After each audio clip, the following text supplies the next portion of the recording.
Dan Gray is a retired executive who plays a scratch game of golf and lives in Montana with his wife. Louise Randall is a high school teacher in Atlanta with 2 grown children. Mike Beaufrey has a 12-year-old son that plays nose guard on a West Las Vegas football team, sponsored by my buddy, Snoop Dogg. Pat Dickinson has 2 grown daughters and still lives and works in Las Vegas. Jerusha McDonald Hilton is founder of Women with a Vision International and a local radio and TV personality. If the people who shared the history of the Rancho High School riots have taught us anything, it is the spirit of an American story.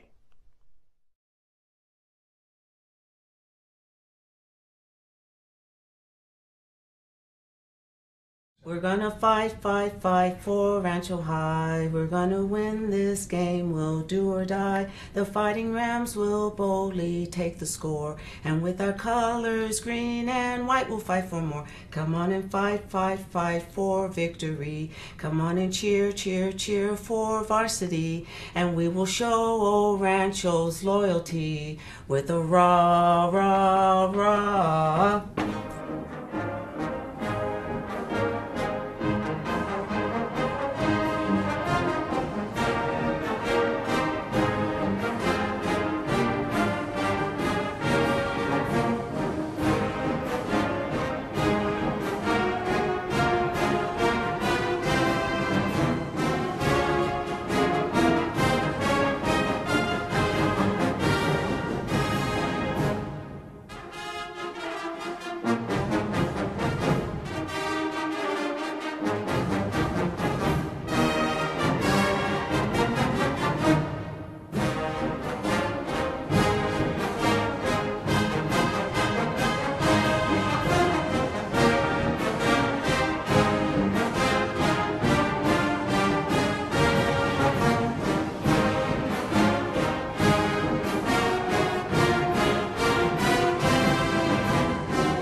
Our community, our home, Clark County, Nevada.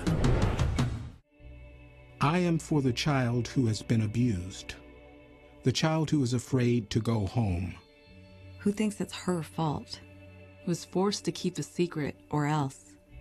I am for the child who has been neglected, the child who does not know where his next meal is coming from, who must fend for herself and her little sister. Alone. The child who has never been to a doctor or a dentist. I am for the child who was taken away for her own protection. The child who is now in foster care, who does not know how long he'll be there. Or who these people are. Or if she should trust them. I am for her. The child who is in his 3rd, 4th, 5th, 6th foster home this year. The child who has attended 4 schools in 2 years. Who sits in back of yet another class surrounded by strangers. Believing in his heart that no one cares. I'm for her. The child who has never been told that he is loved. That she is smart, beautiful, talented, worthy. That she is strong, courageous. That she is somebody. I am for her. The child who one day will turn 18 and will be surrendered to the world. I am for that child. So I am there for that child. To listen to her. To speak for her. To champion without compromise for what's in his best interest. Because if I am there for her, I know she will be half as likely to languish in foster care. And that much more likely to find a safe, permanent home. She is the child I am for. He is the child I am for. They are the children I am for. She is the child I am for. The child I am for is him. Who am I? Who am I? Who am I? I'm a CASA volunteer. I am you.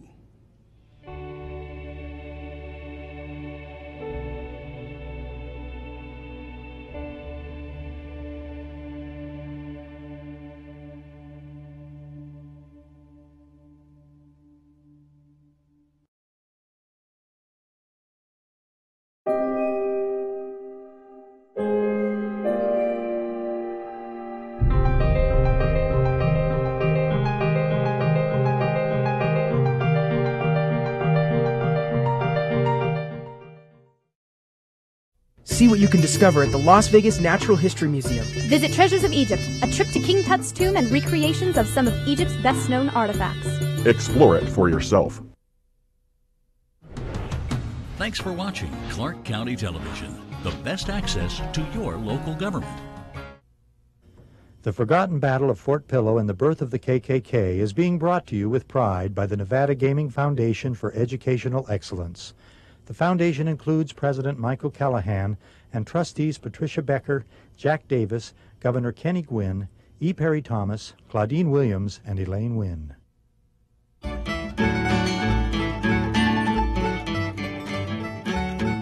War is for fighting, and fighting means killing. That motto got me through the unrested years of the Civil War. I've seen more killing and poverty than should be allowed in a human race. Understand, we are not barbaric. We are people of our time. We've been put in positions to form unions with other Southerners in order to survive. Let me teach you a lesson, and you must learn from our mistakes.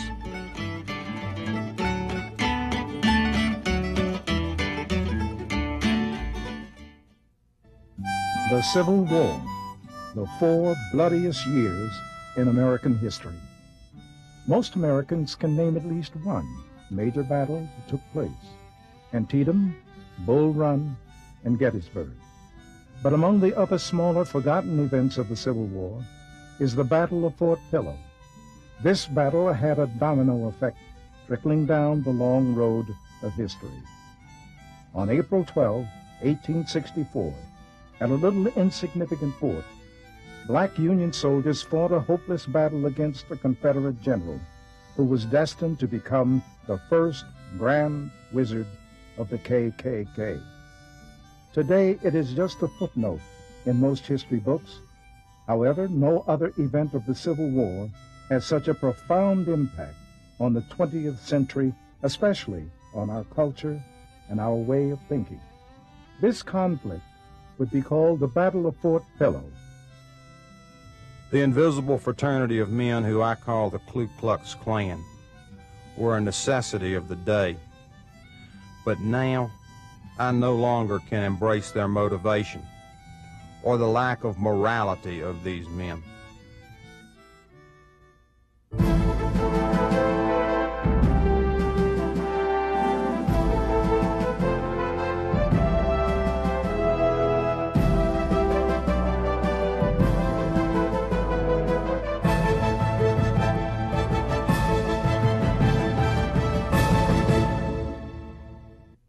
The Civil War caught our country in a conflict of morals and ideals.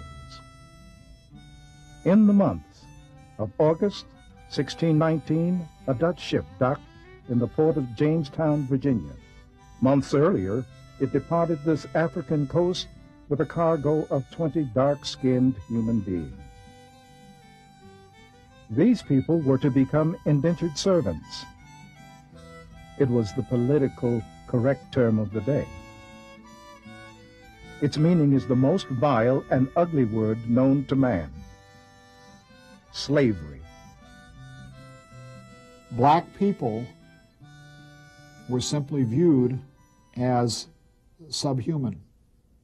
Their heritage and rights put aside, they were to become faceless and nameless as many slave owners refused to recognize their given African names. Sailing toward the American shoreline, those first 20 slaves couldn't possibly imagine that hundreds of years later, 635,000 men were going to be killed or wounded in battle, so all men could be free. The African American story is the American story. As you look at every aspect of American growth, African Americans have played some central or key role, not as African Americans, but as Americans. This cycle is to last until the Civil War started. In fact, better men never fought for a worse cause. On April 12, 1861, when in a rage, cannons were fired on Fort Sumter, Union Commander Robert Anderson surrendered the fort the next day to Confederate General Beauregard. 2 days after the surrender of Fort Sumter, President Abraham Lincoln put forth a call for 75,000 volunteers to suppress the insurrection and rebellion, a war to allow the freedom of their people, and African Americans were still not allowed to enlist. Powerless to help their own cause, the African Americans sat and watched the events that were to follow. In a short 2 years, with severe pressures to win the war, President Abraham Lincoln issued the Emancipation Proclamation. This document allowed African American soldiers to fight for their freedom. After the Lincoln administration made the decision to recruit black soldiers, they recruited a lot of them. In fact, by the time the war ended,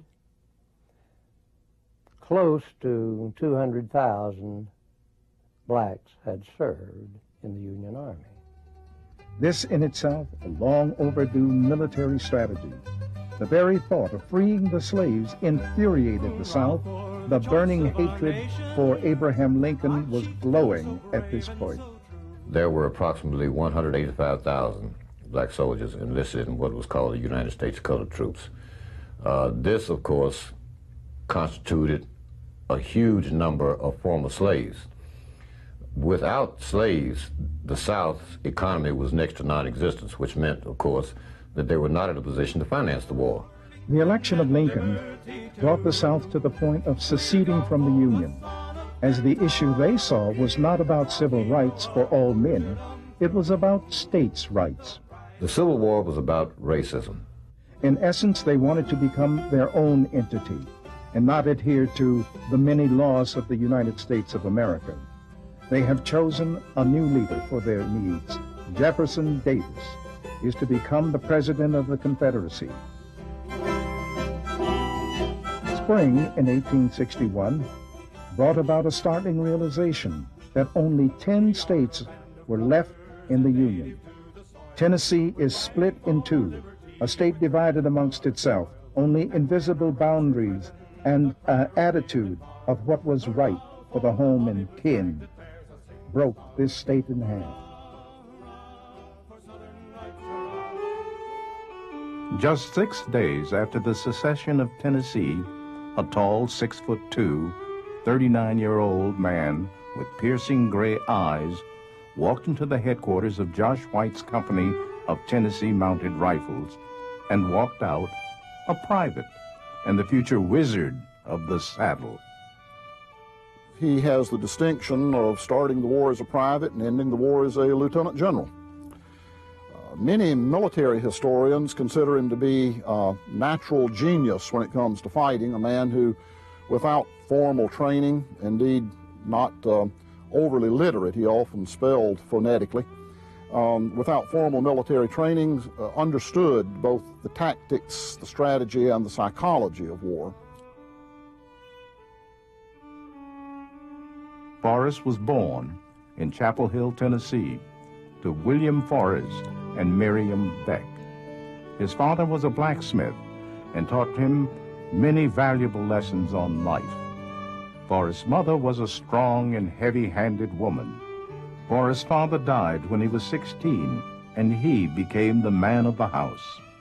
There was no time for books, Forrest had only been able to attend school for 1 year prior to his father's passing.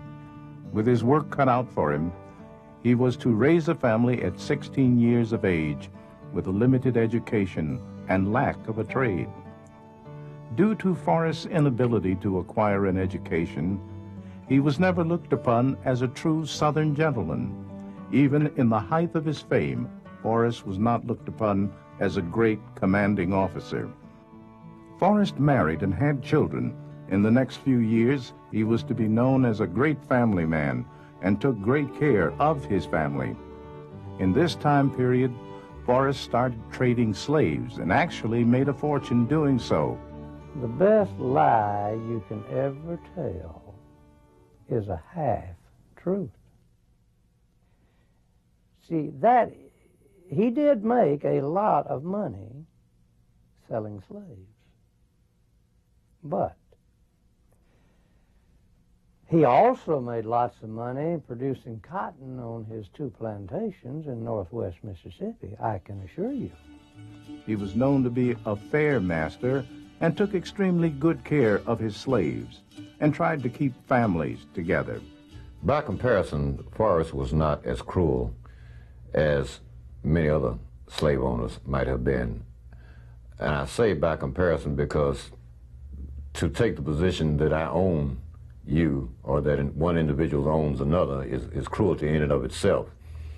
However, Forrest, though, placed a very high value on the worth of his slaves.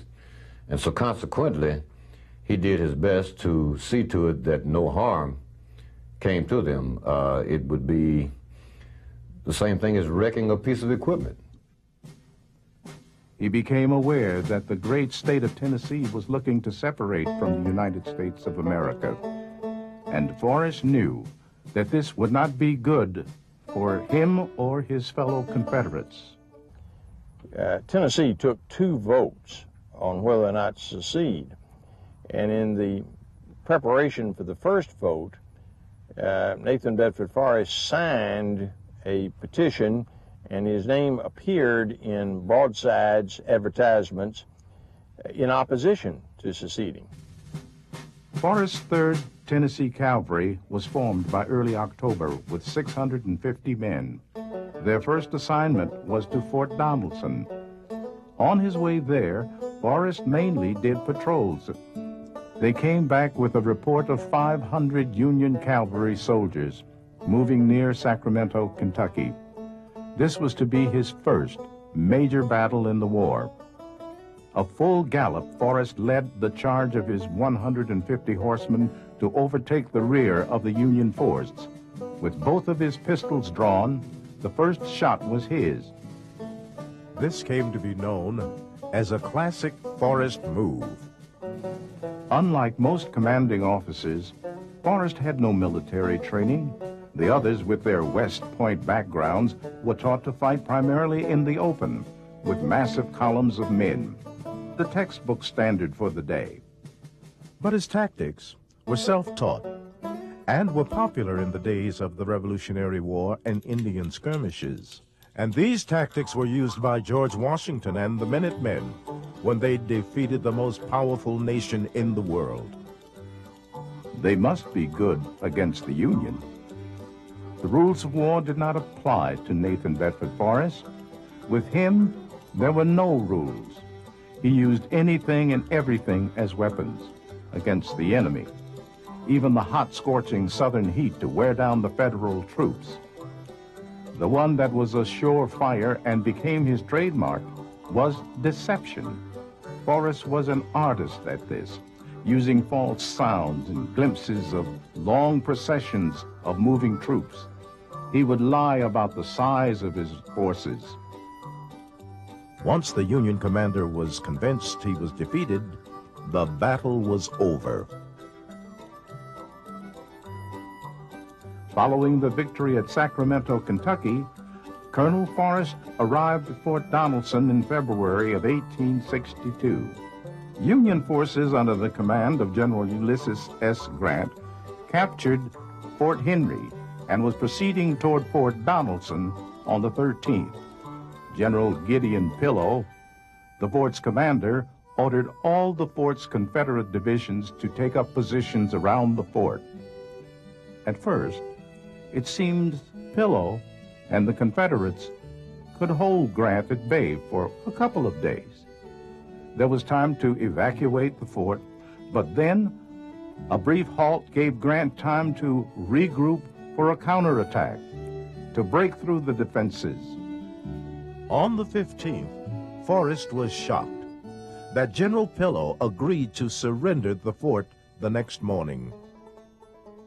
Just before sunrise, in a heavy snowstorm, Forrest, under the orders of General Pillow, escaped with a long column of troops, numbering 1,500. The rest of the Confederate soldiers were committed by the other generals to lay down their arms. The word of Forrest's brash move reached the Confederate High Command, and they made sure Forrest was at the next major engagement at Shiloh. There he faced two of the most important Federal generals of the war, Ulysses S. Grant and William T. Sherman. General Sherman became his rival during the rest of the Civil War. On April 7th, after 2 days of intense fighting, General Grant forced the Confederate Army to retreat from the fields at Shiloh. Colonel Forrest was to guard the Confederates' rear. The next morning, Grant sent Sherman to press the retreat around Falling Timbers, Tennessee. To buy some time for the retreating force, Forrest decided to turn back and attack Sherman head-on. Riding at full speed at the main body, Forrest drew his guns. His men had stopped short of any signs of the Union front lines to set up defenses before they knew. All they saw was their fearless commander disappearing from sight. Forrest, with two Navy Colt revolvers poised for action, headed toward a line of 100 Union rifles aiming right back at him. The volleys of the rifle shots opened fire. A bullet struck his horse and another one struck his hip bone, lodging itself in the left side of his spine. Sherman could not believe his eyes. He watched the wounded Forrest pick up an injured Union soldier and use him as a shield to cover his retreat. William T. Sherman stared at the last sight of his new nemesis, riding away with one of his men. This was the first and last time they would meet face to face during the war. From that day forward, it turned into a Tennessee chess game, with Forrest winning most of the time.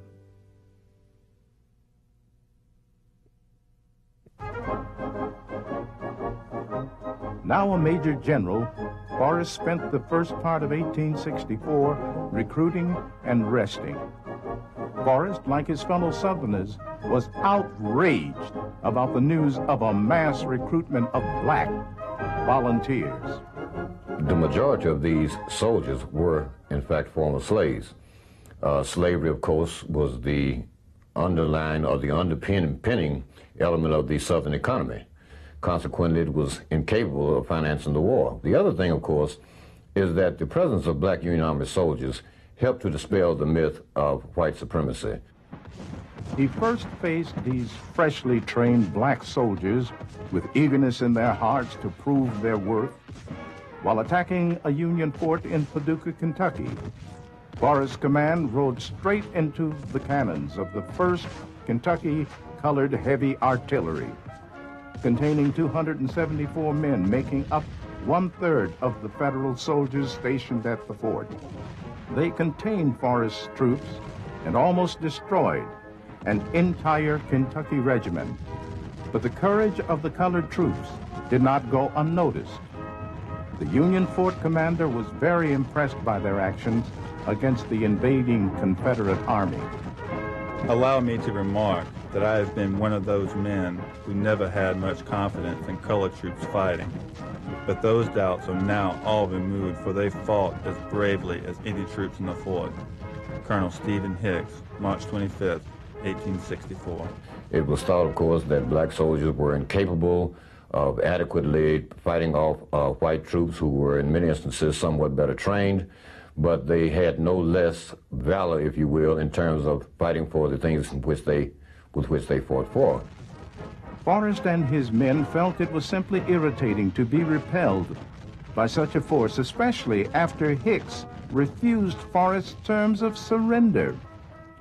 Licking his wounds, Forrest went back to his new headquarters in Okolona, Mississippi, leaving behind most of the rebels' abandoned horses and supplies. For months since his retreat out of Tennessee in late 1863, he received tons of requests to stop a group of outlaws that were terrorizing the countryside of West Tennessee.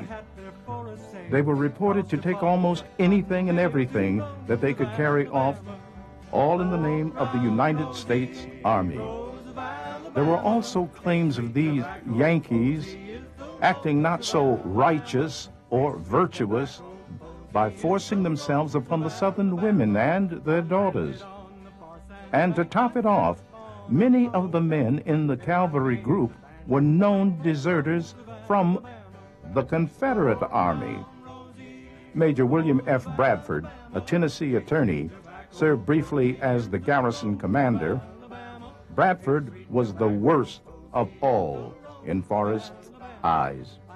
Major Bradford came from Forrest's own Bedford County and believed staying loyal to the United States.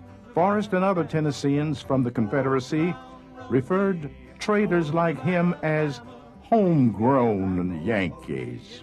Certainly they were looked on with great disdain by the Confederate troops. They were turncoats as far as the Confederates were concerned. The black troops, of course, represented a challenge to the theory of white supremacy. Forrest could not take another setback at the hands of black soldiers. He had to destroy Fort Pillow. He had to destroy the black troops. He had to certainly abuse as many of the white soldiers as he possibly could. My ancestor on my father's side, my great-great-grandfather, was at Fort Pillow on the Confederate forces. He was in the 19th Tennessee Cavalry, and the story that we were always told in my family that was passed down was one of the reasons that they went to Fort Pillow was because of the animosity between the Tennessee Unionists and the Confederate Unionists. The Confederates were all gone off the war, and when the Tennessee Unionists occupied the country, it was payback time. They started raiding the farms and the towns and things like that around there when there weren't any men to protect the women folk that had been left at home. Nothing else could provoke the wrath of Nathan Bedford Forrest than a Tennessean going against their home state. He became one of the most hated men in the state when he resumed command of the Union garrison at the fort in the beginning of 1864. The Union secured Fort Pillow 2 years before when the Confederate troops stationed there evacuated it after hearing the news that the Federal Army captured the city of Memphis. Besides the 13th West Tennessee Cavalry, Bradford commanded one black group, the 11th Colored Artillery. The fort was patrolled by Federal-controlled gunboats, one of them being the New Era. It seemed that Fort Pillow was teeming with some very bad mojo. Confederate deserters, Army ex-slaves, dressed in blue-clad uniforms. At this time, Forrest received orders to acquire more new recruits and supplies from Kentucky and his native Tennessee. Forrest knew that this would be unattainable if Fort Pillow and the other federal fort remained operational along the Mississippi River. On the night of the 4th of April, he met with his command staff to come up with a plan that would solve everything. Later, Nathan Bedford Forrest wrote to fellow General Leonidas Polk, revealing the decision that would change his life forever. There is a federal force of 500 or 600 at Fort Pillow, which I shall attend to in a day or two, as they have horses and supplies, which we need. Major General Nathan Bedford Forrest started off on the early morning of April the 11th, 1864, from Jackson, Tennessee. Later that day, he joined up with General James Chalmers, who commanded Forrest's 1st Division, with Colonels Robert McCullough and Tyree Bell as brigade commanders. Forrest ordered Abraham Buford to ride in Paducah, Kentucky for the 140 horses that Forrest had missed at the fort. He also ordered a small force to cause trouble around Memphis and to spread rumors about Memphis being Forrest's next target. Chalmers, Bell, and McCullough were to be the advance guard for Forrest and the rest.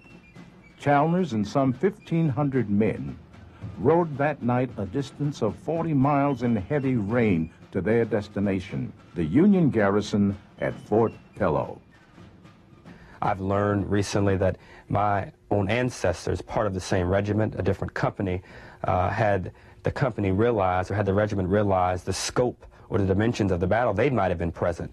So in many ways, I'm blessed that they were not there, because I might not be sitting here today. While Bradford and his companies had been at the fort since the beginning of the year, Sherman and the Union command requested more troops to be stationed there. By early March, the fort's new commander, Major Lionel F. Booth, a Philadelphia clerk, arrived with his 292 men from Company D of the 2nd United States Colored Light Artillery and the 1st Battalion of the 6th United States Colored Heavy Artillery. Now the garrison was 580 men strong. Upon its construction 3 years before, Pillow was laid out to house 6,000 troops, a far cry from just over 600 Federals stationed there in 1864.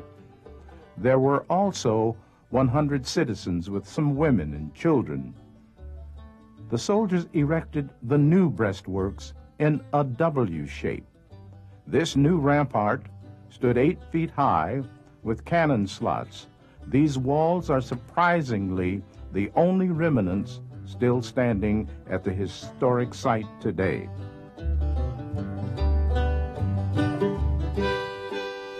Despite all of the problems plaguing the security of the fort, Booth reported back that in his opinion, the fort was perfectly safe from attack. But on the 12th of April, he would be proven wrong. The capture of the fort started with a detachment under Captain Frank Smith overtaking the pickets guarding the horse lot and cabins outside the breastworks. However, one guard managed to escape and warned the fort. Captain Smith's men also scared the entire Company B of the 13th Tennessee Cavalry, who were camping by the horse lot, and sent them running back into the Union fort, leaving all of the horses and equipment behind for the Confederates. Booth, awakened by the commotion, ordered the garrison to battle ready. On the southwest side of the breastworks, a battery from the 6th United States Colored Heavy Artillery fired upon the moving forces of McCullough as they seized the horse lot and the surrounding cabins. The cannons were soon silenced by about 300 expert marksmen that took up positions on the adjacent bluffs out of the reach of the same cannons. This military placement happened during the truce. This is a controversy to this day, as many believe that this was in violation of the truce. They gave these marksmen the vantage point to rain bullets into the fort. Chalmers ordered Bell to take the eastern and northeast parts of the ravine, just below the Union ramparts. That was safe from any Federal guns. Reports led Forrest to believe that the northeast area was vulnerable to attack, making it the easiest direction from which to storm the fort. Bell found out that it was one of the most difficult parts of the fort, regardless of the lack of defenses. He reported back it could be taken, but by great loss of life due to openness of the area to gunboat cannons. By 9 a.m., Forrest had arrived with the rest of his troops and supplies and set up his command tent by the remains of the old Confederate ramparts. Riding to the edge of the bluff in front of the garrison to look over the operation, the Wizard of the Saddle had the first of 2 horses shot from beneath him for the day. The horse reared from the pain and fell on top of the Major General. His adjutant, Captain Charles Anderson, cautioned him as he mounted the next horse. I'm just as apt to be hit one way as another, and I can see better where I am.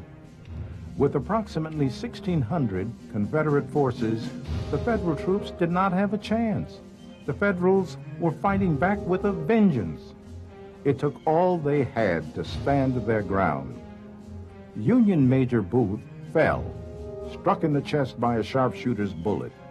Bradford assumed command and ordered Booth's body to be removed discreetly from the line of sight, while Forrest ordered more sharpshooters to fire down on the garrison.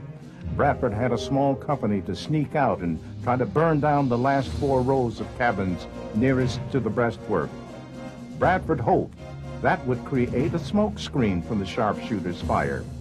They were intercepted by McCulloch, who used these cabins to begin small arms fire into the fort.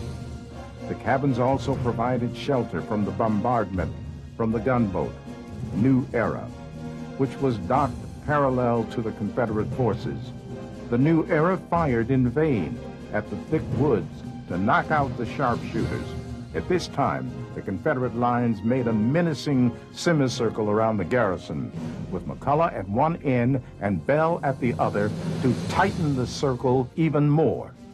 Forrest went against Bell's recommendation and ordered Bell's subordinate, Colonel C.R. Bartow, to take the northeast area by Coal Creek. Once Bartow reached the site, Forrest moved Bell's troops to the edge of the bluff into position to storm the garrison's front. He sent word to McCulloch to seize the trench under the Federal ramparts at the earliest possible moment. With his chess pieces now in place, Forrest used the light of the mid-afternoon sun to compose a message similar to the one he wrote to Colonel Hicks at Paducah. He addressed it to Major Booth, commanding the United States forces at Fort Pillow. Major, the conduct of the officers and men garrisoned in Fort Pillow has been such as to entitle them to being treated as prisoners of war. I demand the unconditional surrender of this garrison. My men have received a fresh supply of ammunition, and from their present position can easily assault and capture the fort. Should my demand be refused, I cannot be responsible for the fate of your command. Respectfully, Nathan Bedford Forrest, April 12, 1864. Be mindful that in 1862, the Confederate Congress passed a resolution that any black man taken in arms would be returned to a state of slavery. Any black man taken in a Union uniform would be summarily put to death. Any white officer in charge of black troops would be deemed as starting servile insurrection and would be likewise put to death. When asked by some of his officers about the black soldiers, Forrest made it clear to all to treat them the same as the white soldiers. He sent Captain W.A. Goodman with a message under a flag of truce to the garrisons. All guns fell silent, including the New Eras. Just then, Forrest noticed 3 more smokestacks coming up the river. The ships were loaded with Federal soldiers and guns requested by Bradford that morning. Forrest quickly instructed Captain Anderson to prevent the landing of these steamers with 3 companies of men at the riverbank. The 3 ships sailed closer to the left bank of the Mississippi as Captain Anderson's men followed them. Forrest told Bartow to follow suit for the north bank. Feeling that the tide had turned, Bradford sent back a reply requesting an hour to confer with the garrison officers and those aboard the New Era. Throwing an additional ace on the poker table, he signed the note with Booth's name. Bradford's winning hand fell short when word of Booth's death reached Forrest just an hour before. Convinced that the garrison was stalling for time, Forrest commanded Captain Anderson to fire a couple of rounds at the passing ships to ensure their non-involvement. He then told Federals that he just wanted the fort, not that damn gunboat, and give them only 20 minutes this time for their resolution. Bradford used the time to contact the New Era with his plan.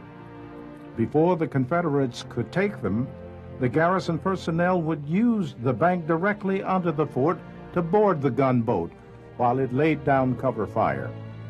With nowhere to dock, and from the puzzling all-clear signal from the New Era, the three ships steamed on up the river, ending the garrison's only hope for a victory against Nathan Bedford Forrest. As both Confederate and Federal troops watched the steamer's trailing smoke vanishing into the horizon, a Union officer, under orders from Bradford, handed Forrest the Federals' final reply on a scrap of paper. General, I will not surrender. Very respectfully, your obedient servant, Major Booth. Precisely at that moment, upon reading the note, the Major General rode up to General Chalmers and the rest of the officers. We must take them. I will watch with interest the conduct of the troops, and I desire to see who will first scale the fort. A gray cloud floats over the fort. It is April the 12th, 1864. And it is like the earth and the sky know that something horrible is going to happen here today. Bradford had disillusions about the ability to hold the fort. With Booth's help, he could have held the fort longer than the 15 minutes that he ultimately managed. It was 3 o'clock, and a general charge was ordered. The Federals, using the breastworks for defense from the sharpshooters, were the first ones to see the massive tidal waves of brown-clad men jumping over every wall. Their ears rang from the deafening roar of the rebel yell. The columns of Confederate steady poured into the garrison as retreating Federal soldiers fired back.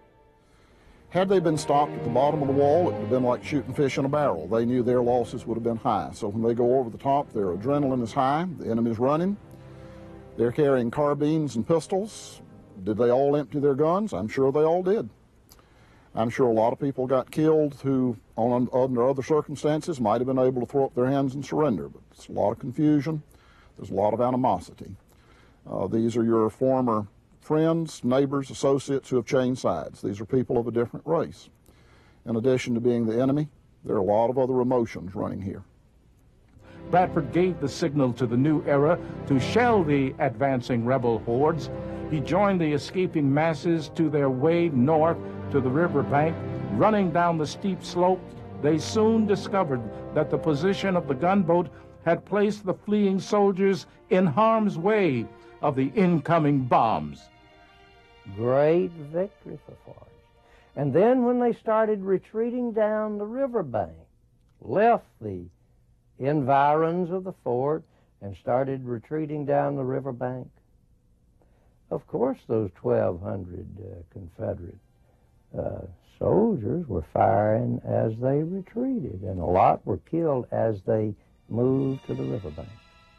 Forrest troops surrounded the Union force, cutting off all possibilities of escape, because the group of blue-clads was being swallowed up by the sea of Confederates. The captain of the New Era ordered a ceasefire in fear of killing any more retreating Federals. Many of the Union soldiers on the bank began to make a mad rush toward the New Era, swimming across the river, but none made the attempt, and they were drowned in the swift currents. There was no reason for the Confederates to treat black soldiers as prisoners of war. They were to be treated as fugitive slaves. If they did not surrender, they did not stop, they were to be shot down. On the other hand, the black soldiers had no intentions of surrendering for the simple reason that they knew what fate awaited them. Some of them tried to escape in the river. And of course, trying to escape, they were legitimate targets. Now, some of the boys in blue did throw down their weapons. But a lot of them never did throw down their weapons. And as long as there was firing from the boys in blue, the Confederates had a perfect right to fire on the Union troops. Forrest came over the rampart with a pistol in one hand and his saber in the other and ordered the Union flag to be lowered. In this great chaos, the Confederates began to kill any black soldier that was in eye contact, adding to the carnage. The slaughter was awful. The poor, deluded Negroes would run up to our men, fall upon their knees, and with uplifted hands scream for mercy. But they were ordered to their feet and shot down. The white men fared but little better. Therefore, it turned out to be a great slaughter pen. I, with several others, tried to stop the butchery, and at one time had partially succeeded. But General Forrest ordered them shot like dogs, and the carnage continued. Sergeant Achilles V. Clark, Confederate 20th, Tennessee, April 1864. I don't think it was unusual in any way. I think there were perhaps many African Americans who faced that type of treatment, unfortunately and regrettably faced that type of treatment. This duration of the attack was referred by many as a period of general confusion and tumult. Eyewitness accounts told of Union soldiers, black and white alike, who surrendered, throwing their rifles down, and yet they were run through with Confederate bayonets. Forrest men had a large amount of animosity and were acting on it now that they had the opportunity. If I see another Negro soldier, I can't be a Christian soldier. Out of the 580 Federals, 231 had been killed since the day's early events.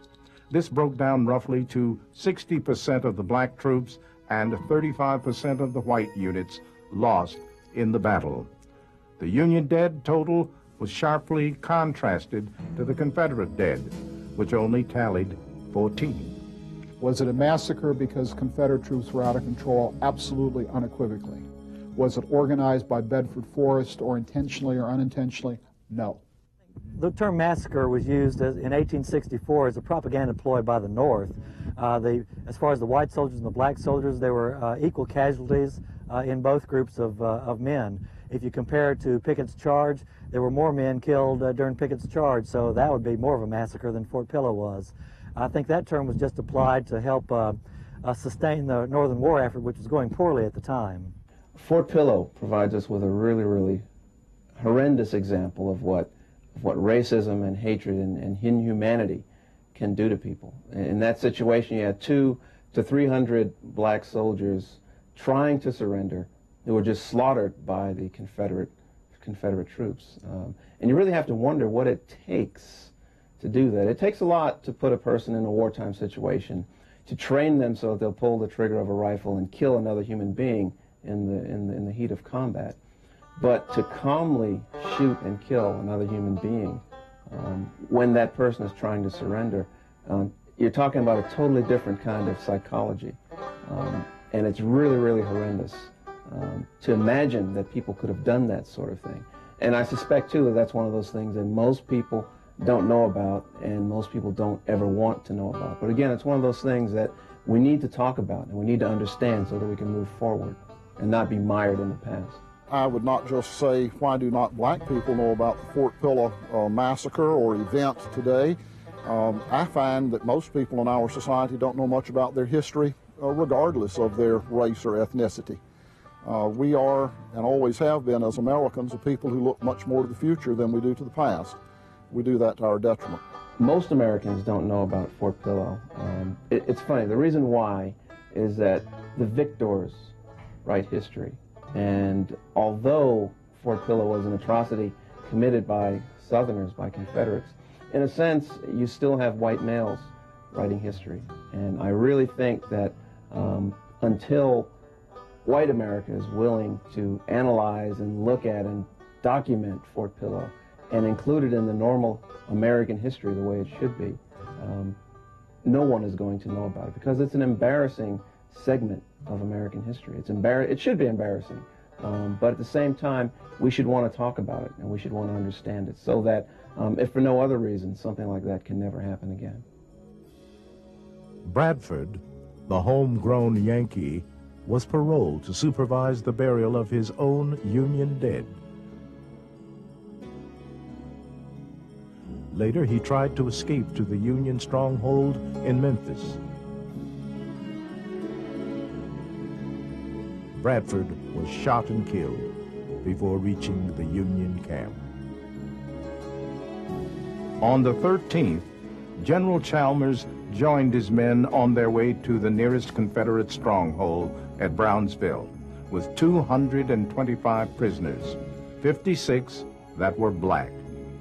Due to the severe damage during the attack, the fort was never again occupied by either side. It became a place for those spirits who remember the atrocities on that ground. On April 18th, just 6 days after the battle had ended, there was a congressional hearing on the Battle of Fort Pillow. If massacre means killing all the survivors, then it was not. Absolutely not. If it means an organized effort to kill many of those who survived, then again, it's not a massacre. If it means that individuals who participated in the assault on Fort Pillow, a regular military operation, and then did not follow the order of the commanding general and attempted to kill the people they had captured, if that's a massacre, then it would qualify as a massacre, because that's indeed what happened. I saw them make lots of niggas stand up, and then they shot them down like hogs. The success would get down off their horses, prick them in the side and say, "Damn, you ain't dead yet! Get up then!" They would then make them get up on their knees, and they would shoot them down like hogs. I reckon as many as 200 were killed after the surrender, out of about 300 that were there. Most Americans think it was a massacre. I thoroughly disagree with that premise. The consequences of the battle were not fully played out, as Sherman felt no need to seek retribution at the completion of the hearing. After the Civil War ended, the South was in serious trouble, as Confederate money was worth nothing. Tennessee Governor Brownlow angered the Confederates by placing blacks in power. Black Union soldiers were allowed to govern over their former masters, which inflamed the growing hatred even more. This radical Northern action would only fuel the need for an organization for Southerners to feel like they were safe and had control of their communities again. This organization would be a fraternal organization of men, the Ku Klux Klan. The Invisible Knights of the Ku Klux Klan was formed in December of 1865 in the law office of Judge Thomas M. Jones. They formed this organization in Giles County in Pulaski, Tennessee. General Forrest was asked to lead the Ku Klux Klan by Captain Morton, one of Forrest's artillery officers during the war. General Forrest and other responsible leaders in the Klan, which at the time included more than a dozen Confederate generals. These men met with Brownlow's committee in 1868 to head off an inevitable bloodbath. The KKK was not the only organization of this sort. There were many other organizations in the South trying to prevent the Negro population from voting. The White Camellia, the Pale-Face League, the Shotgun Club, and the Council on Safety. But of course, the most ominous was the KKK. The Klan of the 1860s can be compared with the Sons of Liberty. And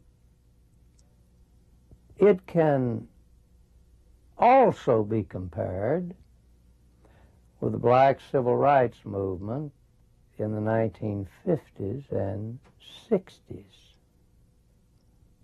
Because blacks then violated a lot of Southern laws that had not at that time been declared unconstitutional.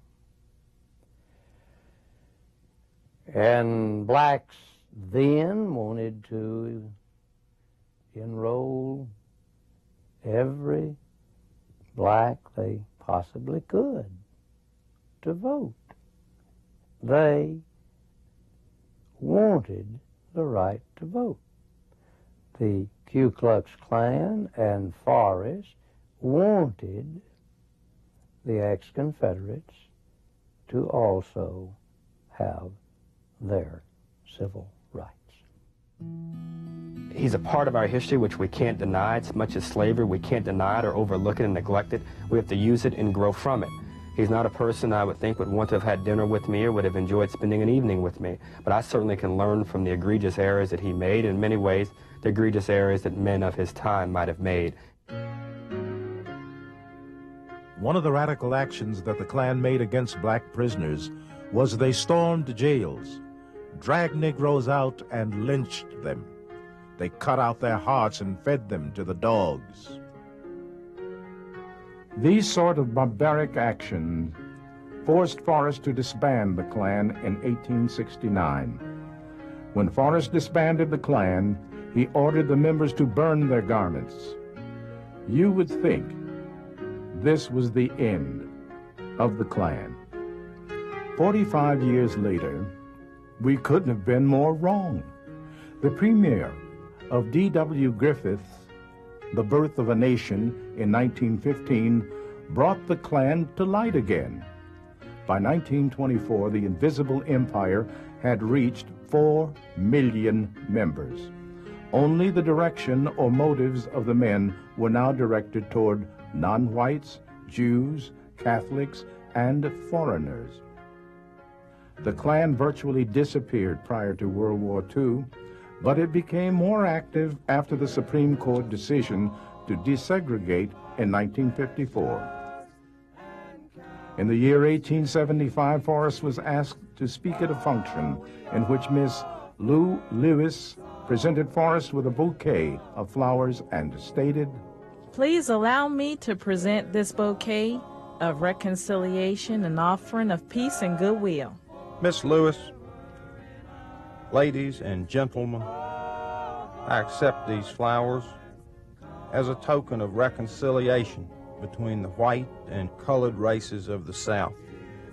This is a proud day for me, having occupied the position I have for 13 years and being misunderstood by the colored race. I take this occasion to say that I am your friend. Forrest even made a contribution, a substantial contribution, to the erection of the Beale Street Baptist Church here in Memphis, which of course was one of the earlier black churches that were built here in Memphis. I'm excited to hear and see members of my generation talk about a healing process between the races and genders. And I would say Forrest, in the last few years of his life, had a more enlightened attitude toward the black people than most other Southerners did. It is a problem which still needs to be addressed in the minds of both blacks and whites. It is not susceptible to an easy answer because the conflict is still here. Fort Pillow represents the worst. We don't kill people because of their race, in war and peace. The Civil War is still being fought. It's still happening. It isn't over. As long as there's racial division in the United States, the Civil War is still going on. But for the sake of our children and their children and their children's children, at some point we need to be able to unify as a nation and move forward. And I really think that until we come to grips with our history, we're not going to be able to move forward as a unified people. It's the curse of America in many ways, and when you talk about slavery and the Civil War, you really touch upon a significant part of the genesis of that curse. So it's one part of our history that, for those reasons, we'd like to gloss over. So this part of our history is important for all Americans, and not just African Americans and their descendants. We should know about Fort Pillow, and we should use it as an example so that we do not recreate Fort Pillow in our own society. There must be equal justice, equal rights for all. The ones that do not honor it can certainly be punished, but the promise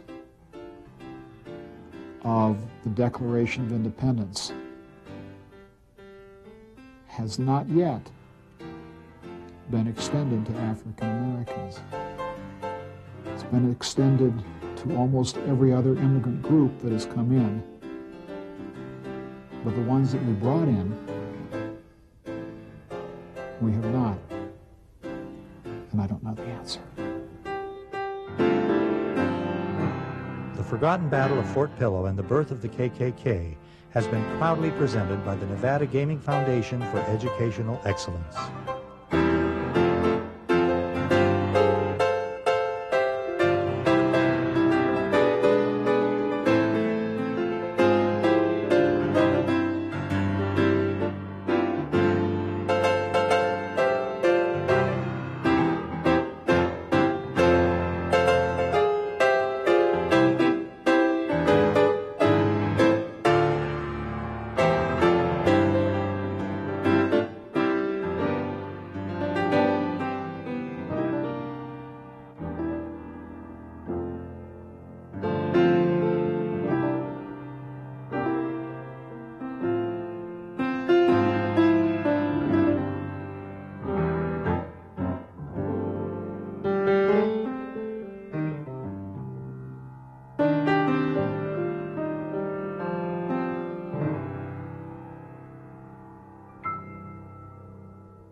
Community, our home, Clark County, Nevada.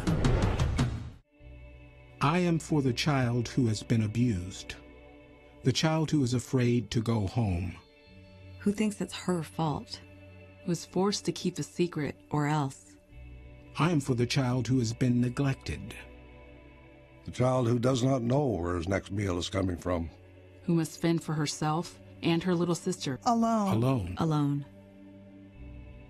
The child who's never been to a doctor or a dentist. I am for the child who was taken away for her own protection. The child who is now in foster care, who does not know how long he'll be there. Or who these people are. Or if she should trust them. I am for her. The child who is in his third, fourth, fifth, sixth foster home this year. The child who has attended 4 schools in 2 years. Who sits in back of yet another class surrounded by strangers. Believing in his heart that no one cares. I'm for her. The child who has never been told that he is loved. That she is smart, beautiful, talented, worthy. That she is strong, courageous. That she is somebody. I am for her. The child who one day will turn 18 and will be surrendered to the world. I am for that child. So I am there for that child. To listen to her. To speak for her. To champion without compromise for what's in his best interest. Because if I am there for her, I know she will be half as likely to languish in foster care. And that much more likely to find a safe, permanent home. She is the child I am for. He is the child I am for. They are the children I am for. She is the child I am for. The child I am for is him. Who am I? Who am I? Who am I? I'm a CASA volunteer. I am you.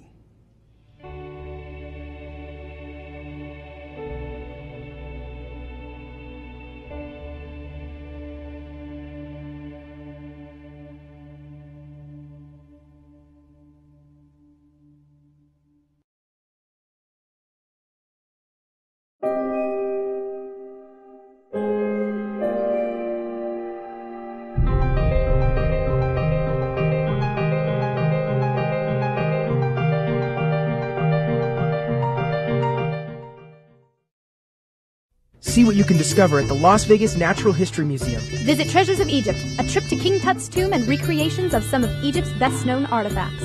Explore it for yourself. Thanks for watching Clark County Television, the best access. Straight ahead on UMC Digest, we'll head into the classroom for a stuffed animal clinic, learning what happens when Jeffrey swallows a penny. Also, how this robot can perform surgical procedures more accurately than even human hands. And how you can help save a life by knowing exactly what to do in an emergency. The UMC Digest starts right now.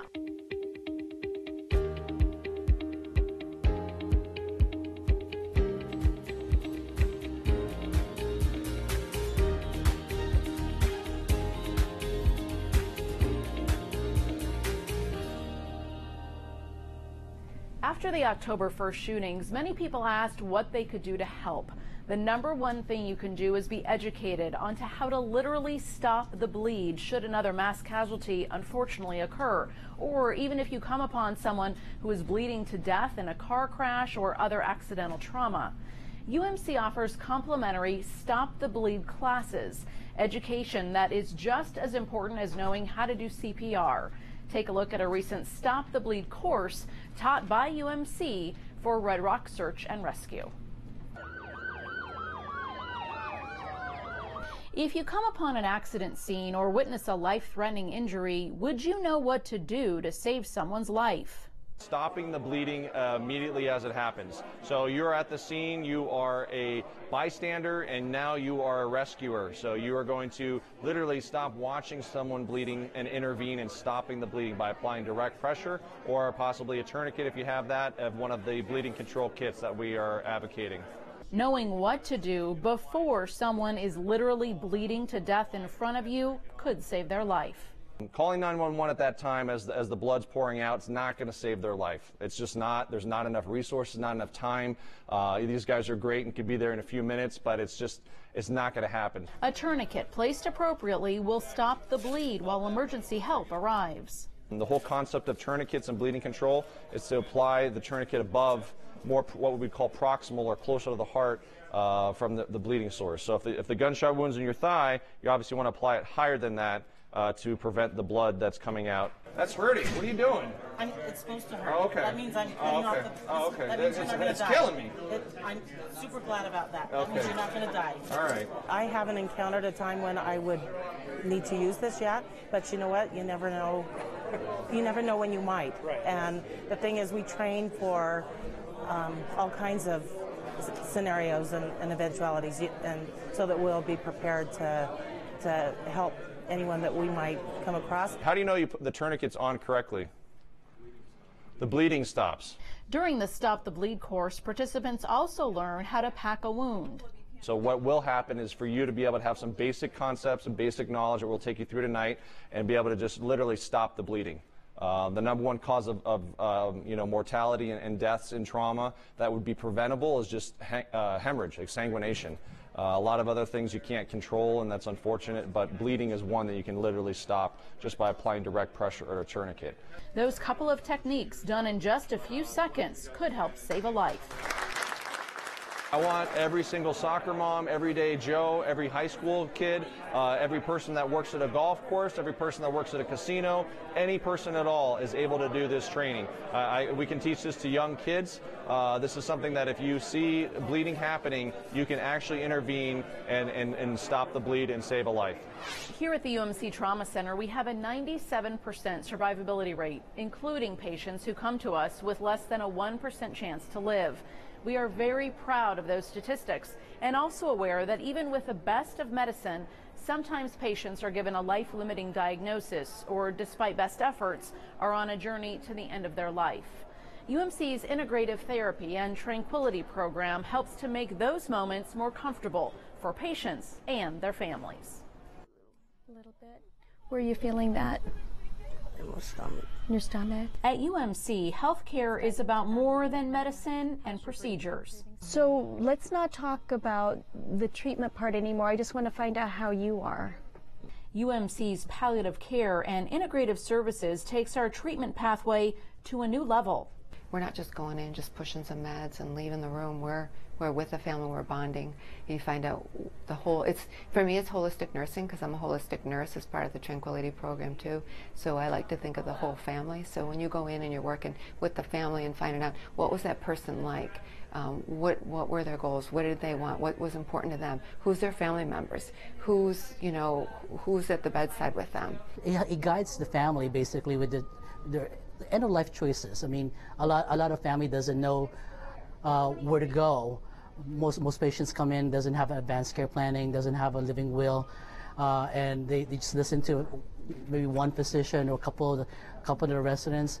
Having Dr. Estrada and their team come over here, pretty much explain what's palliative care, what's hospice. It's really needed. I mean, I'm glad that we have it here at UMC.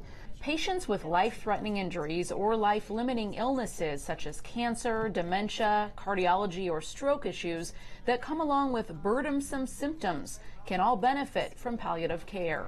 The frontline teams are really great at having those discussions. They talk with families.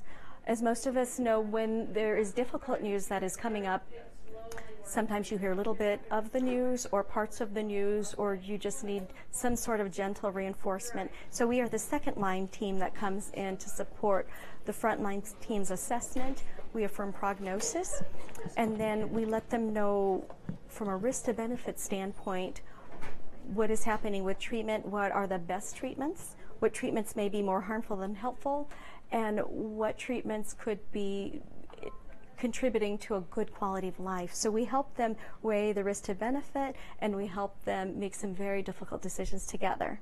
Lab tests and clinical observations can help physicians and families with those decisions.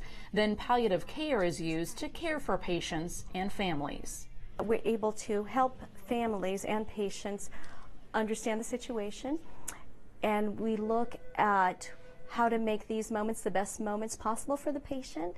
And if it's pulling back on some of the aggressive treatments to just honor whatever process is happening, whatever journey is happening, it makes for a better journey for them. We don't have to palliate symptoms caused by very aggressive, harsh measures if they're not appropriate. In a true end-of-life situation, they're walking that walk, and my team and I are walking that walk with them. That walk with Dr. Estrada turns from clinical to very caring. I can speak for myself and my team when I say that every time we approach a patient and a family, we approach them as if they're our own family. In a hospital where we are so proud of saving lives, it's equally honorable to create an appropriate end-of-life experience for our patients and their families. We figure out what they would want, the music, if they would want to be clean and fresh, or what blankets they'd want around in their pictures. And then we do everything we can to make sure they're very comfortable, to make sure that families around and very close, no matter what we're doing, even if we're removing a patient off ventilatory support, we bring everyone close in there, and we make sure they're holding their hand and they're with them, and then we take a step back. Those are important and sensitive moments for our families. I've always been very proud of my job and the job our team does. It's quite incredible, although death and dying can be devastating, as I mentioned. It's happening. It's something we can't control. One is being called to a higher power, to a higher place. And there's nothing any of us can really do about stopping that process. I mean, we try to sometimes, but there is also a way of honoring that process, so it's a change in thinking. It's a change in culture. That change in thinking, when everything possible has been done from a curative standpoint, honors the process of life and death. When you think about it, when it's going on a certain journey, may it be a very difficult, burdensome journey with a serious illness or an end-of-life journey, the journey's happening. They can walk this walk with us or walk it without us. And luckily at UMC, they have the option to walk it with us. And if we do our jobs well, and we work so hard to do that, under our watch, they will not suffer. So because we can alleviate suffering and enhance one's quality of life, no matter what the situation is, it makes it the best job in the world. When we come back, we'll take you to UMC's newest primary care location, where you can have your own personal physician. That's coming up on the other side of this break. There's no time for downtime. Better get better, quick.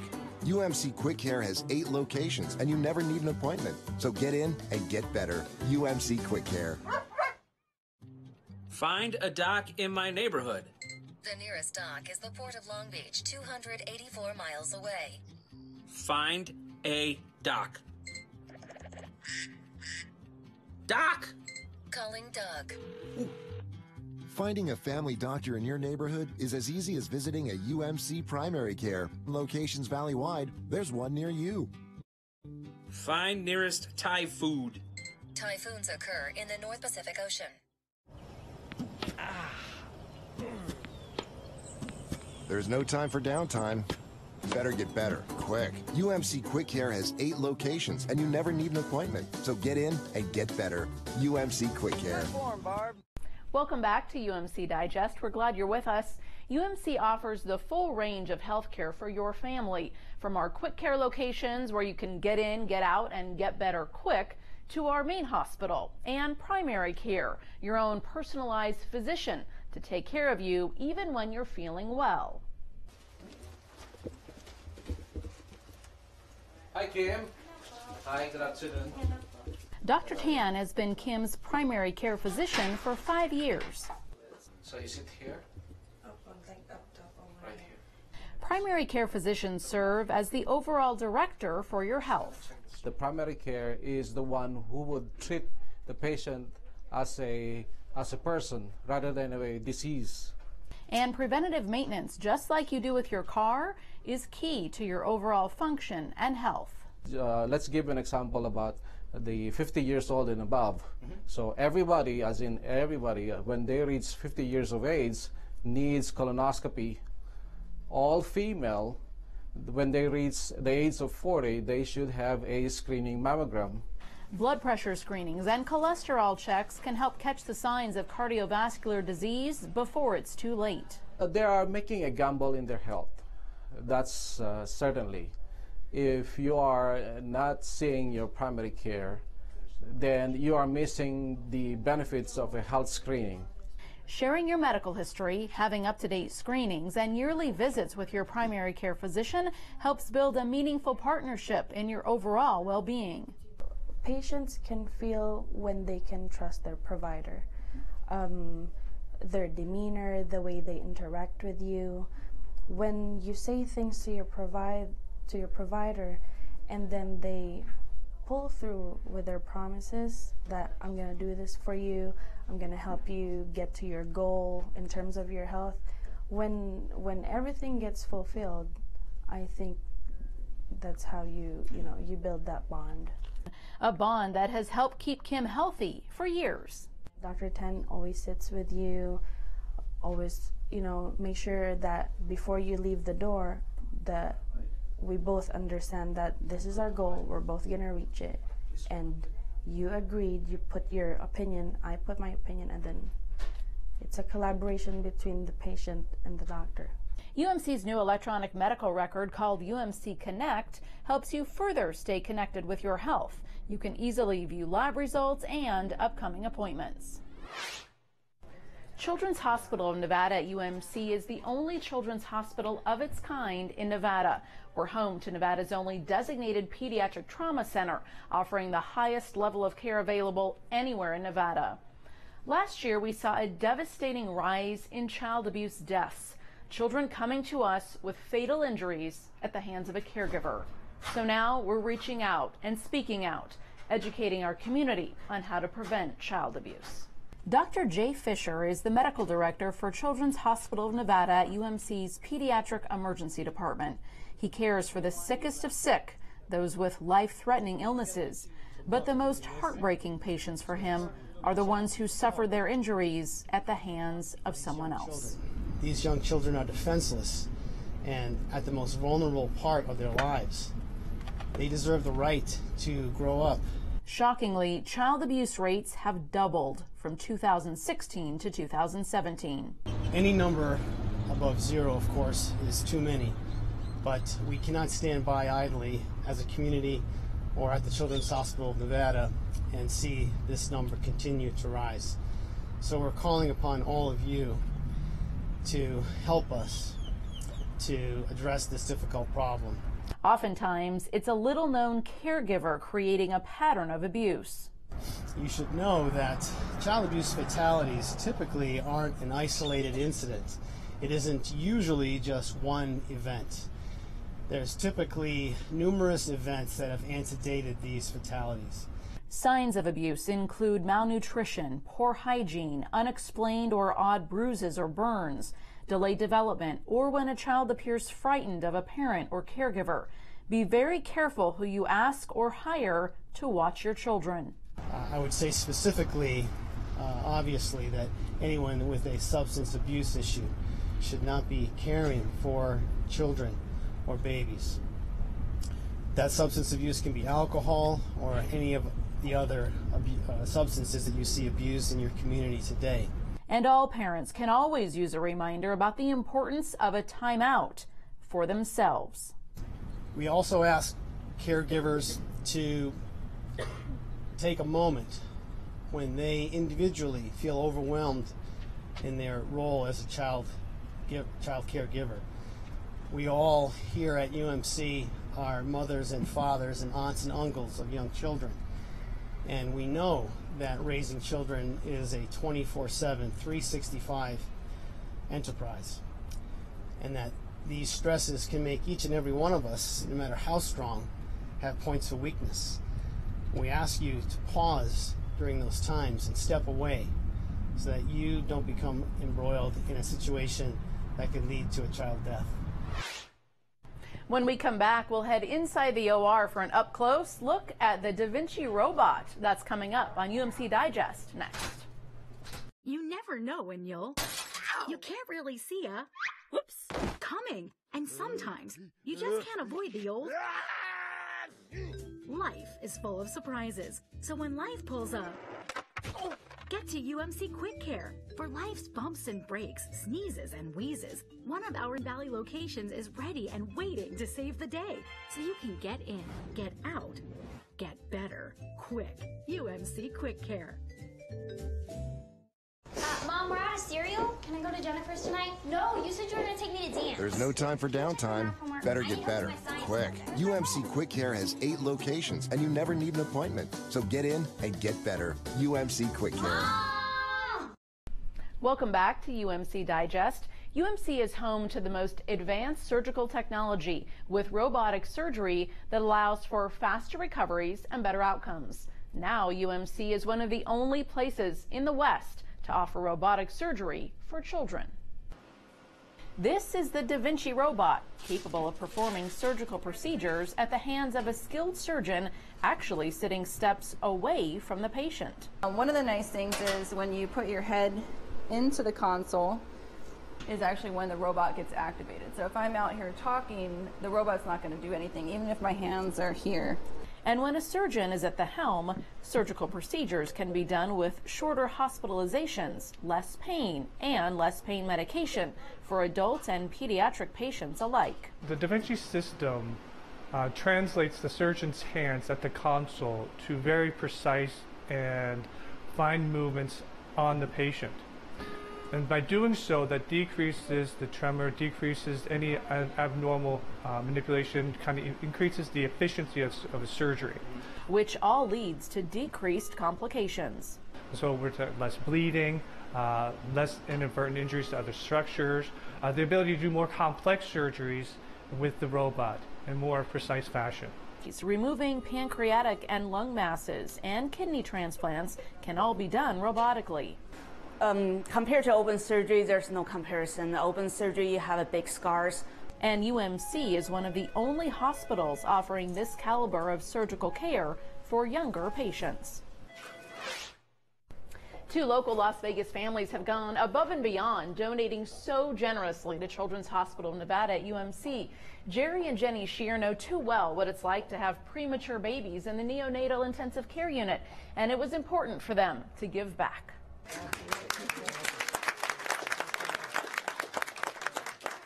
Over the past 2 years, Jerry and Jenny Shear have donated more than $500,000 to Children's Hospital of Nevada at UMC. Part of that donation was used to buy state-of-the-art incubators called giraffes for our tiniest patients. The critical care beds support healthy neonatal growth while protecting neurodevelopment. This is really useful for resuscitation, so it's all integrated in one. You don't have to have any extra equipment. That very kind donation helped us to purchase 3 of the giraffe care stations. You see now that they have state-of-the-art equipment to help care for children in the NICU, in the emergency room.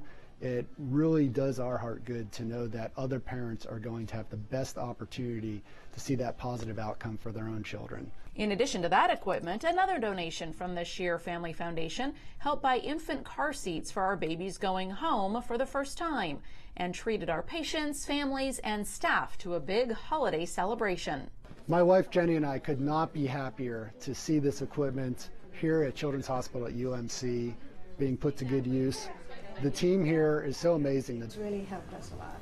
Today is a very happy day for us, but it's a happier day for the hospital and the Las Vegas Valley, and that's what's important to us.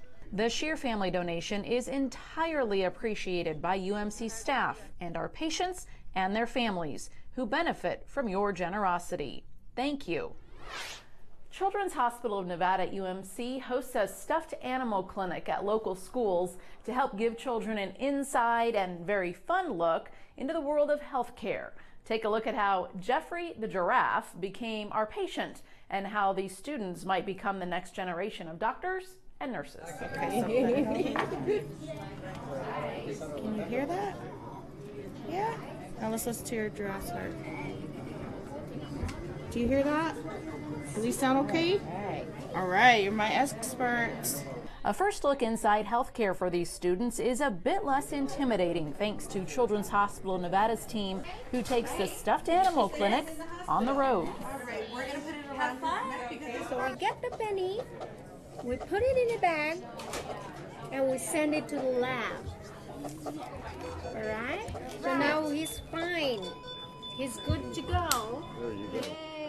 In this particular case, Jeffrey has swallowed a penny, which sends him to the hospital. Then all is well. Well, until he snaps his giraffe limb. So I took the picture. Now we come over here and that sends it to my computer so we get to look it up. And let's see if it's really broken. What do you think? Where's the break? Yep, that's it. That's a broken leg, all right. No worries though, Jeffrey gets a quick cast and he's on his way. Probably feels better now, huh? There's that, and then you're going to go over to the pharmacy. Toys R Us generously donated the giraffes for our clinic, and this little guy sure seems to get into a lot of mischief. He was really hungry, and his mother accidentally put a penny in his dinner plate, and he accidentally swallowed it, and now he needs to go to the hospital. We're hoping to introduce the kids in their own little atmosphere to the healthcare. So they'll be going through different departments, for instance, triage, respiratory, radiology, to kind of get them the feel of what a hospital visit would be like. And at the same time, these kids are our future. So hopefully we could get them into our healthcare and get them into being future nurses, doctors, respiratory therapists. Thank you for joining us for this edition of UMC Digest. For more information on all of the stories you've watched, please head to our websites. We have 2 of them, umcsn.com and childrenshospitalofnevada.org. You can also find us on social media. We'll see you next time right here on Clark County Television. Until then, take care.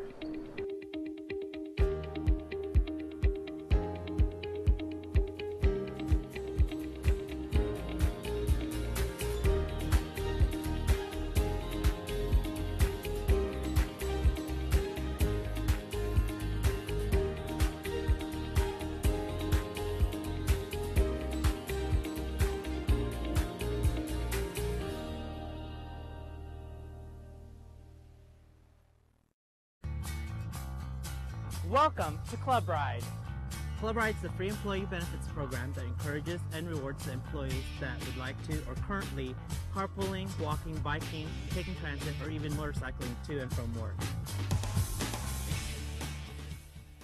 Club Ride has excellent programs and services for commuters, Such as guaranteed ride home, Club Ride discounts, Easy Rider, and the monthly price drawings. Club Ride Rewards is a program that rewards commuters every month for clean green commutes to and from work. As a Club Ride member, you can win cash and prizes every month. It's a great thing. Oh, we love winning the awards. We've been carpooling over 11 years now. We were doing it before it was the thing to do. I think I'm the better driver. No, I'm the better driver. Carpooling was just kind of a natural thing. We could ride to work, we could talk to one another on our way, and saved us time and gas. But that extra prize makes it extra fun. I was carpooling before it was cool. And before we got the Rockstar parking for carpooling. Club Ride has this really cool website. You go in and you log your trips each week, and it calculates for you how much money you've saved, how much of an impact you've had on the environment in terms of less emissions and so on. So I know for a fact I've saved $300 each year carpooling. After 20 years of driving in Las Vegas traffic, I think I'd had enough and I was ready for a change. I currently commute by taking the new transit buses. There's a new park and ride in my neighborhood, so I just drive over there and hop on the bus. I commute with this bad boy right here. My employer not only supports it, she lets me park my bicycle right in my closet at work.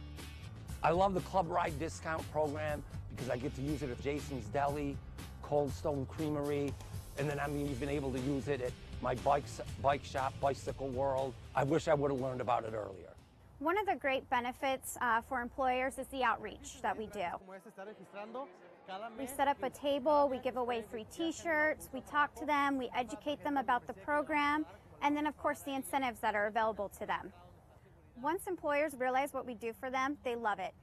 Club Ride is extremely successful at Bellagio. We've been a partner with Club Ride since 1999, and currently we have about 1,200 employees enrolled. We provide our employees with reserved parking, bike racks, motorcycle area, as well as pre-tax payroll deduction for the passes. I think the Club Ride program is very well thought out, very well engineered. Cox is really committed to being a Club Ride partner. We have swipe machines at every entrance where employees can log their commutes. We also have bicycle racks. We have the ability for employees to work compressed work weeks and flexible schedules. And we have pool vehicles that are available for those employees that commute who need a vehicle to use to visit a customer or to go to another office. Having a strong commute options program is really important to the city of Henderson. Currently, we have over 400 of our employees that are enrolled in the Club Ride program. We have lots of prize winners every month, and I really make a big deal about it. I hand deliver all the prizes. They're just really excited, especially if one of the other employees sees that they're getting this prize. That kind of motivates them and they want to be part of that. I'm Joan with Cox Communications. I'm proud to be a carpooler, and I think you should be too. Less traffic and cleaner air, and that's a good thing. Less traffic, cleaner air. Carpooling is a good thing. I'm Joey over at the Rio, and I love being a Club Ride member. I'm Bill with Cox Communications, and we're a proud partner with Club Ride. Commute options are a good thing. Partner with Club Ride today.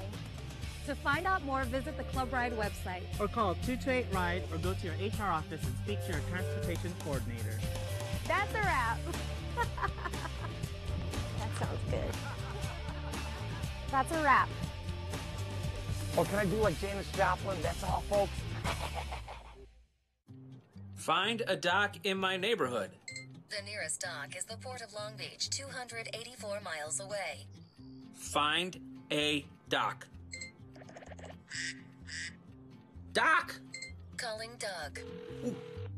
Finding a family doctor in your neighborhood is as easy as visiting a UMC primary care. Locations valley-wide, there's one near you. Find nearest Thai food. Typhoons occur in the North Pacific Ocean.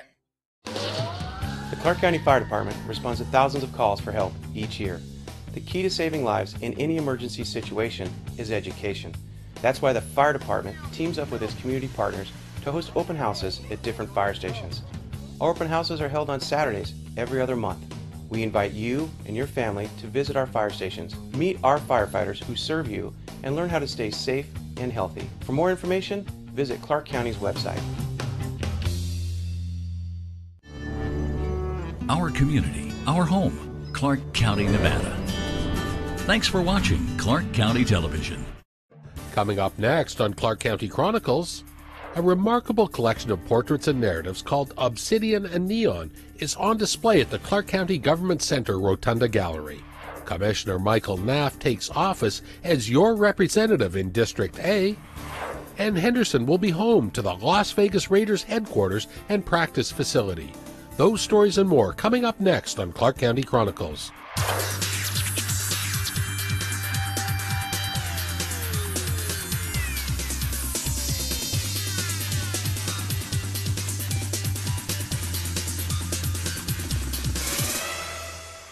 Hello, I'm Randy Swallow. Welcome to Clark County Chronicles. February is Black History Month, and Clark County is proud to present many special events and programs that highlight the contributions and achievements of African Americans in our local community and in our nation. When I discover who I am, I'll be free.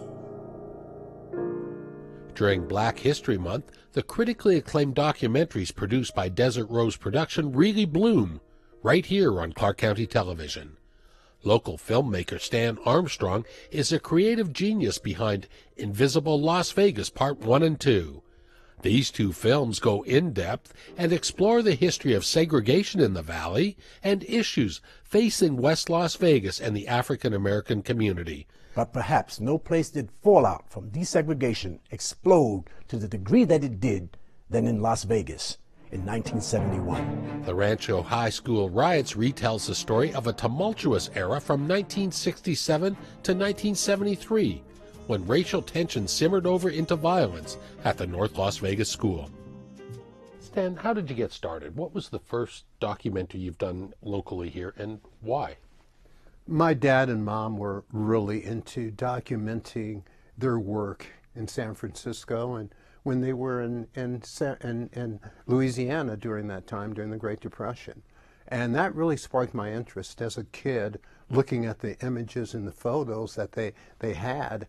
I mean, I just loved it, and I kept questioning them. You know, what was this time period about, and what was this time period about? So this is the thing that really made me a documentary filmmaker. Sure. And so which did you start with here locally? Locally here it was Invisible Las Vegas Part 1. You guys have been showing that for quite some time, and thank you. It's dear to me. We did it back, I believe, in 2006. And once again, you know, last time you and I spoke, I think I told you that we lost so many people, you know, during that time that I, you know, interviewed them. And I'm just so happy that I got a chance to document them, you know, before they passed away, you know, especially for future generations out there. And as our community constantly changes and people are coming all the time, it keeps changing all the time. That's it, that people don't even realize that history wasn't that long ago, and they're learning things about our community. Well, it's interesting because I consider myself a time detective. You know, what happened 10 years ago, you know, we forget. And, you know, me documenting the Rancho High School riots and, you know, and Jim Crow Las Vegas, and even the history of Native Americans that made this valley some 150 years ago before, you know, European settlers even came into, you know, to this valley. Your more current work we'll be showing during Black History Month. Why is it important? Why is it vital to see these movies at this time, or it should be any time, perhaps? Well, I think Black History Month eventually will become a part of our everyday history. You know, I would love it if, you know, if TV stations could show my work, you know, all the time instead of just Black History Month, because Black History Month is all of our month. You know, I mean, we shouldn't have just Black History Month or, you know, Irish American, you know, Day. It should be incorporated into, you know, into our American system. Perhaps an unfair question, but what's your favorite, your own personal favorite? Probably one, well, you know, I was a big Civil War geek. I still am after, of course, the Ken Burns, you know, 10-part series of the Civil War. I had to do my, you know, my own digging, you know, about different stories about that time and era. But probably the Moulin Rouge, because the Moulin Rouge was, you know, a historical point here in the valley where people just really came here in 1955 to jockey for certain, you know, social positions. And the Moulin Rouge was a shining star, you know, hotel and casino at that time. What would you like to see the Moulin Rouge become? Probably a historical center. You know, we've gone past that. 1955 was one day, but you know, it's a monument there. Or it should be a monument, or you know, something. But that day and time is gone, and we should learn about it through films, through books, and never forget that time and era, what these people had to go through, both black and white. What stories are you working on, or what would you like to work on? What's a topic or a subject you would just love to dig Oh, Randy, into? thank you for that question. You know, right now we're doing the history of Woodlawn Cemetery. And that cemetery's been there since 1915, and so many different people and ethnic groups are buried there, from Civil War, you know, soldiers to, you know, different sections, from the colored section to the Jewish section. It's a fascinating, you know, find here in Las Vegas to study historical cemeteries. And we're also doing one on the history of Las Vegas during World War II. And I'm really looking forward to, you know, to doing this. So much happened during that time and era. And basically Las Vegas, World War II made Las Vegas. Obviously, from munitions and things that were going on. From the Nellis gunnery range, where at that time B-17s were just flying all over the valley, to once again the not Nellis Air Force Base, but the Boulder City, where they had 4 or 5 machine gun nests there, waiting for possibly a Japanese invasion. You know, the Japanese fleet could have knocked out so many states here for just bombing Hoover Dam. And Clark Gable played an important part, him and Carol Lombard here, when her plane hit Mount Potosi. She was on a war bond drive. So, you know, there's a lot of different nuggets here. And I'm really excited about this World War II documentary. What was happening here in Las Vegas, and what was happening in Germany, what was happening in Europe, what was happening in France, what was happening in England and Tokyo, you know, and what was happening here in Las Vegas, Nevada. Social growth at that time. So that's what I'm working on. Back about 30 years ago, there was a book called I Dream a World, and it was portraits of African-American women in America. And I always struck myself as like, you know, someday I want to do this in Las Vegas, because I think there's so many unique people, and especially when you hit like Joe Neal and Ruby Duncan and Helen Tolan, who were kind of those trailblazers in the 70s. And my only regret, I wish I would have started doing this 40 years ago. Throughout Black History Month, 22 portraits of prominent local African-American leaders will be on display at the Government Center Rotunda Gallery. The stunning black and white photos and the narratives that accompany them are the work of photographer Jeff Scheid and Erica Vitale-Lazar, a creative writing professor at the College of Southern Nevada. The pair's teamwork result in this essential exhibition called Obsidian and Neon, Building Black Life and Identity in Las Vegas. I was able to spend meaningful time with each of these subjects, sat on the couch in Senator Joe Neal's home for about 3.5 to 4 hours, just letting history and the force of that personality the range of his accomplishments just washed over me. I think what was most challenging to sit down with each of these individuals, like Mother Helen Toland, was to hear the range of her life, the travails, that force of will that brought her through, and again, to distill all of that. The Rotunda Gallery is open Monday to Friday from 8 to 5, and the Obsidian and Neon exhibition will run through March 8th. I've seen you pull out kids in the community that have never been near a stage. Moving from still photos to real life, Commissioner Lawrence Weekly and 4 living legends discussed a wide range of topics pertaining to race and the African American experience in Las Vegas. The roundtable discussion took place at the Left of Center Gallery, which operates under the guidance of Vicki Richardson. Her goal is to make art accessible to everyone, not just gallery or museum visitors. I just think it's my responsibility to remind people that, that art is going on in our community every day, every month, of the year, and that they should really take advantage of bringing that art into their classrooms or into their discussions out in the community all the time, because it's just a way, another way of connecting. This roundtable discussion and the informative documentaries will be shown many times during February. Visit ClarkCountyNV.gov to view the CCTV schedule.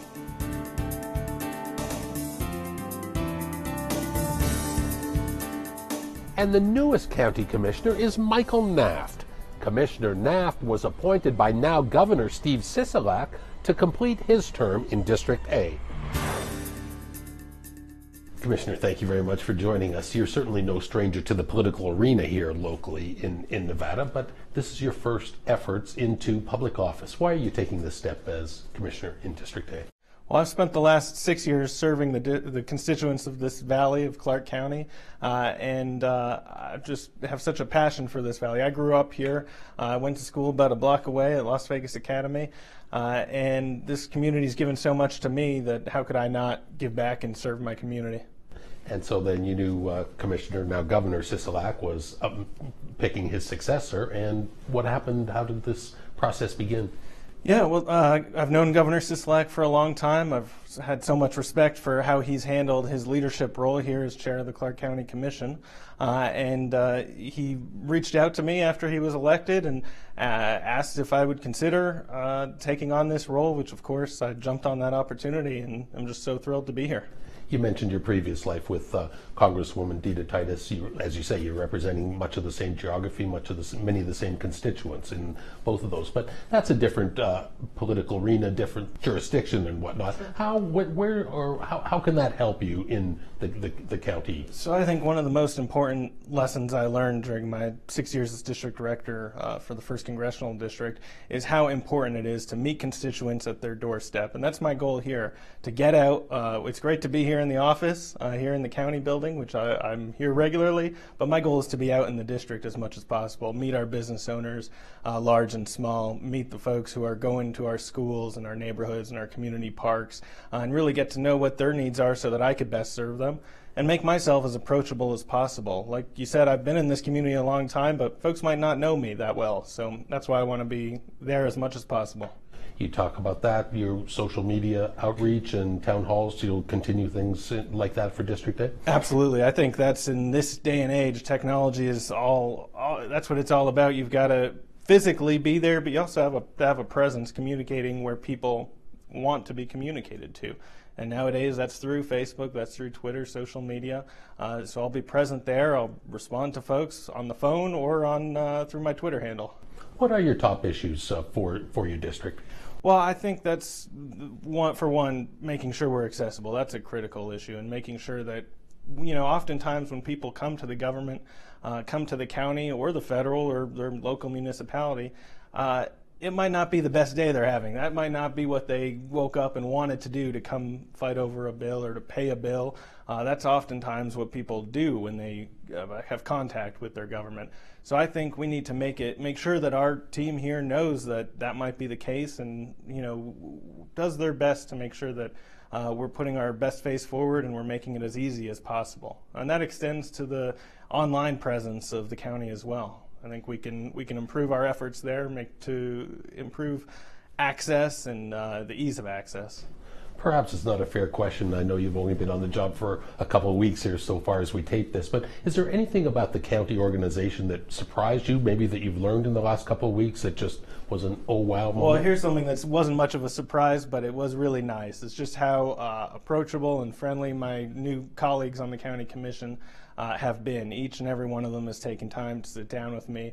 So many of them have served our community for such a long period of time, and while they might also, like me, a couple of them are new to the county, they're not new to our community. So they've shared their life lessons, their experiences with local and other governments, and I'm just really appreciative of that. And you've certainly been no stranger to, or you've met every single one of them, I'm sure, many times in the past. I have. We've had overlapping jurisdictions, and it's been a real pleasure to work with them over many years. I know you're taking a field trip to the southern part of District A, Searchlight and Laughlin coming up. Do you have any indication of what the folks there might need that's maybe a little bit different than what we need here in the Valley? Well, for one, I have to say that's one of the reasons why I'm so thrilled to be in this district, in District A, aside from living here and it being my home. District A is so exciting. It's diverse in many different facets, but you have the urban core, you have a piece of the Las Vegas Strip, and you also have those wonderful rural areas, Laughlin and Searchlight, which you're right, I'll be doing a couple-day tour of in the coming days here, and I'm really excited I've met with lots of folks from that area. We sat down with the town boards of Searchlight and of Laughlin, and they'll be hosting me on their turf next week, so I'm looking forward to it. One of the first things that has already come to your attention in District A has ginned up from one of the previous board meeting where a number of the people from the Nevada SPCA were not very happy with the conditions out there. Maybe can you just capsulize what you can do and what the problem is there? I think that is a great example of why government needs to be accessible. You know, we had that opportunity during the public comment period for folks to come forward to talk to us about, you know, some of the concerns they've had, and to be fair, they've been raised before in the past.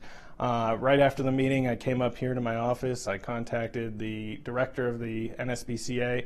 She was kind enough to invite me on a tour, a full access tour, so I could see the facility in depth with my own eyes, and I can report back then to the constituents who raised the issue.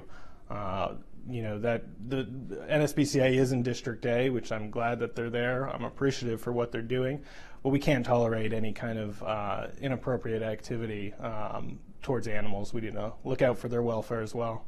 And what can the county do? What types of things? To be clear, the county has done quite a bit. They've been, on average, doing monthly visits, inspections of the facility. They've been very hands-on, spoke with the head of animal control to get a sense directly from him of what they've been doing and what they can do. And I just think we have a new executive director over there, so I think things are getting better, but we got to see that through and make sure that they are at 100% meeting our standards. And again, probably not a fairest question as you're sitting here again a couple weeks into. After October 1st, people started saying, Vegas strong. But the truth is, I don't always feel strong. Sometimes I feel scared, anxious, alone, exhausted, overwhelmed, hopeless. But I didn't reach out for help because I didn't think I needed help. I thought I needed to be strong for others. Other people were hurt worse than me. We didn't know where to go. I just didn't have time. I thought I was fine. I thought it would cost too much. I was worried that saying it out loud and remembering it all would make it too real. But then I realized it's okay to feel the way I do. It's okay to cry. It's okay to talk about it and remember it. It's okay to grieve. And it's okay to ask for help. Because it affected all of us. And it's never too late to get the help you need. No matter who you are, where you live, or what your story is. Reach out to the Vegas Strong Resiliency Center to see how they can help you. In Las Vegas, call 702-455-2433. Outside of Las Vegas, call 833-299-2433. Or go online to vegasstrongrc.org for more information. Together. Together. Together. We're becoming Vegas Stronger. Vegas Stronger.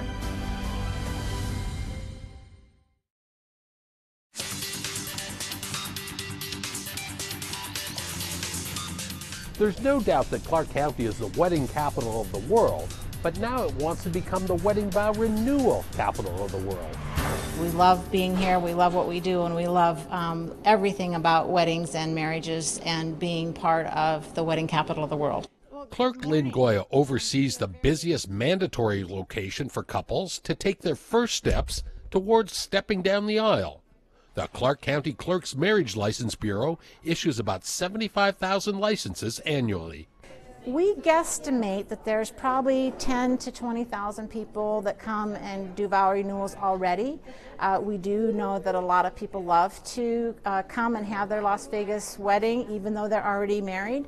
And we think it's kind of like part of people's bucket list to come and have a Las Vegas wedding. In addition to the thousands of nearly newlyweds who come to the Bureau to obtain a marriage license, in a typical week, a couple or three married couples will wander in looking for a sanctioned certificate to renew their wedding vows in our city.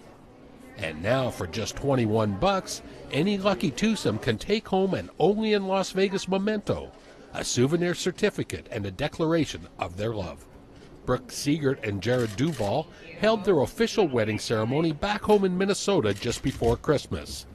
The newlyweds decided the best gift to nearly a dozen family and friends was to purchase a wedding vow renewal certificate and have a second ceremony in Sin City.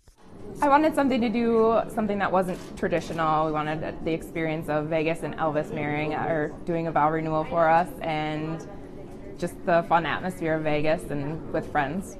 Clark County is most certainly the wedding capital of the world, and the financial capital generated annually in the wedding industry is estimated to be $2 billion. And now our community hopes to become the wedding vow renewal capital of the world. The clerk's office is open every day of the year from 8 a.m. to midnight and located at 201 East Clark Avenue. For more information, visit the Clark County Clerk page at ClarkCountyNV.gov.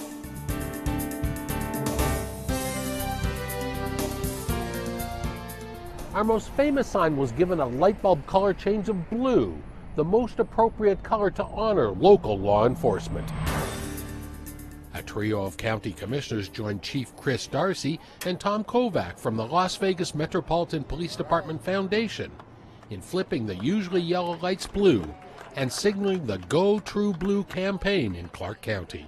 I have my friends from the Las Vegas Police Foundation, and the Las Vegas Police Foundation does yeoman's work for our officers, whether it's technology opportunities for them, whether it's out in the community, whether it's working with our COP officers so that they can be in the community and doing more things.